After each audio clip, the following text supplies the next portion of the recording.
Assalamualaikum warahmatullahi wabarakatuh. Halo sahabat YouTube, kembali lagi di channel Review 7. Kali ini Review 7 akan membahas mengenai fenomena janda bolong dan teori monkey bisnis.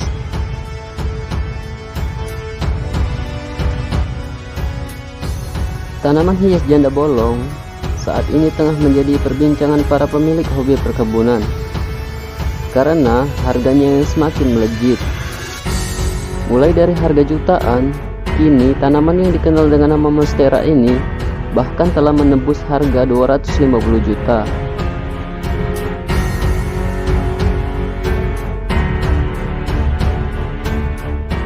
Melambungnya harga janda bolong yang tak wajar tersebut membuat istilah monkey bisnis dalam penjualannya secara online. Mengapa demikian? Karena dilihat dari perawatan hingga cara pembudidayaannya tidak terlalu rumit.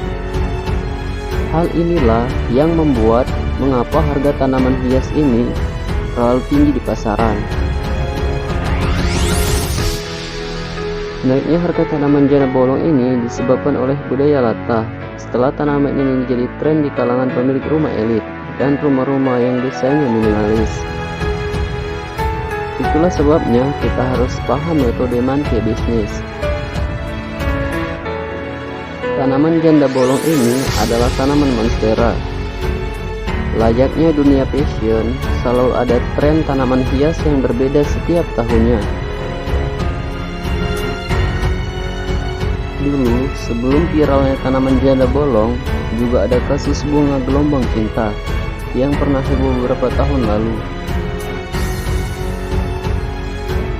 Kondisi saat ini pada janda bolong hampir sama dengan gelombang cinta, yaitu monkey bisnis.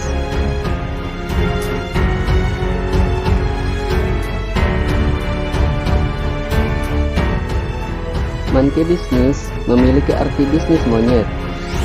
Bukanlah bisnis yang berhubungan dengan monyet, seperti jual beli monyet atau bisnis topeng monyet. Bisnis monyet ini lebih pada istilah yang diambil dengan memperlihatkan sikap monyet, yang ketika mendapat keuntungan seperti makanan, kemudian dia akan lari dan kabur. Dengan begitu, maka kamu sudah sedikit memiliki gambaran tentang bisnis monyet ini. Bisnis monyet bisa diartikan sebagai strategi bisnis yang bertujuan untuk merugikan orang lain dengan cara meningkatkan keuntungan bagi diri sendiri, walaupun dengan cara menipu. Oleh sebab itu, bisnis monyet ini tergolong dirty bisnis atau bisnis kotor yang tidak boleh dilakukan oleh seorang pengusaha. Apalagi jika kamu seorang muslim, bahwa bisnis dari tindakan menipu atau berbohong adalah haram dan tidak berkah. Oleh sebab itu, bisnis ini sudah harusnya dihindari. Untuk lebih jelasnya lagi mengenai teori monkey bisnis, mari kita simak cerita singkat berikut ini. Suatu hari di sebuah desa, seorang yang kaya raya mengumumkan akan membeli monyet dengan harga Rp50.000 per ekor. Padahal monyet di sana sama sekali tak ada harganya. Karena jumlahnya yang banyak dan kerap dianggap sebagai hama pemakan tanaman tumbuh-tumbuhan dan buah-buahan, para penduduk desa yang menyadari bahwa banyak monyet di sekitar desa kemudian mulai masuk hutan dan menangkapinya satu persatu. Kemudian si orang kaya membeli ribuan ekor monyet itu dengan harga Rp50.000. Karena penangkapannya secara besar-besaran, akhirnya monyet-monyet semakin sulit dicari. Penduduk desa pun berhenti mencari monyet. Maka si orang kaya pun sekali lagi kembali mengumumkan akan membeli monyet dengan harga Rp100.000 per ekor. Tentu saja ini memberi semangat dan angin segar bagi penduduk desa untuk kemudian mulai menangkapi monyet lagi. Tak beberapa lama, monyet pun semakin sulit dicari. Kemudian penduduk desa kembali ke aktivitas seperti biasa, yaitu bertani. Karena monyet kini telah langka, harga monyet pun meroket naik hingga Rp150.000 per ekor. Tapi tetap saja monyet sudah sangat sulit dicari.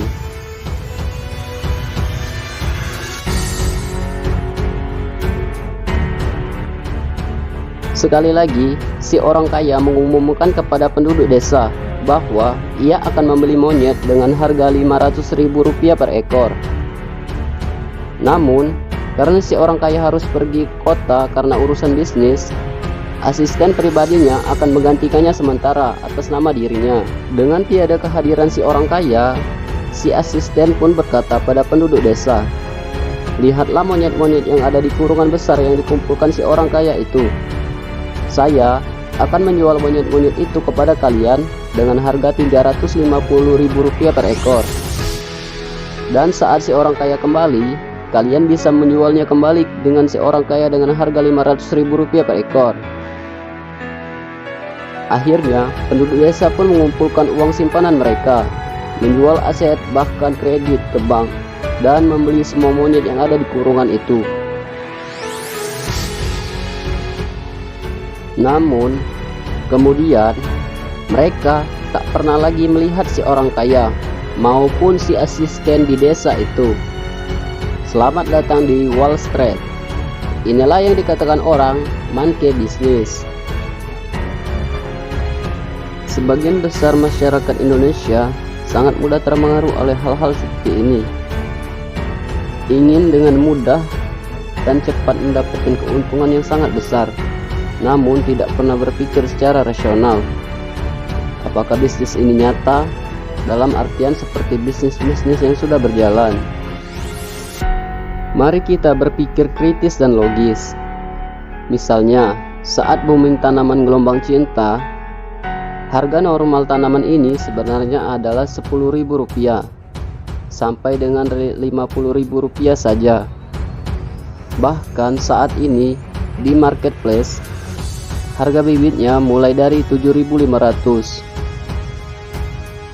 Waktu booming kala itu, harganya bisa 10 kali lipat. Bahkan yang sudah ukuran besar bisa 100 kali lipat. Memang para pemodal yang mempermainkan harga ini tahu betul sifat orang Indonesia yang mau cepat kaya tanpa usaha keras. Jadi sebenarnya bisnis gelombang cinta ini menjadi besar karena ulah jahat pengusaha-pengusaha hitam. Begitu juga dengan bisnis ikan arwana, ikan lohan, dan batu aki. Bahkan ada juga versi lain yang tidak berupa uang, namun pengumpulan dan perputaran uang, yaitu arisan bodong. Jika kita mau jeli, pengelola arisan ini biasanya memberikan iming-iming kepada anggotanya atau membernya untuk mengikuti sekelompok arisan dengan keuntungan yang berlipat. Saat awal atau di satu putaran pertama hingga selesai akan disetting sedemikian rupa sehingga keuntungan bisa dirasakan oleh anggotanya. Hingga pada periode berikutnya mereka dirayu untuk meningkatkan jumlah saldo arisannya.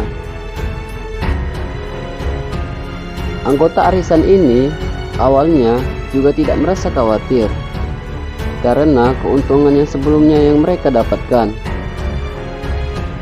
Ini memang sengaja dibuat oleh si pengelola dan penipu.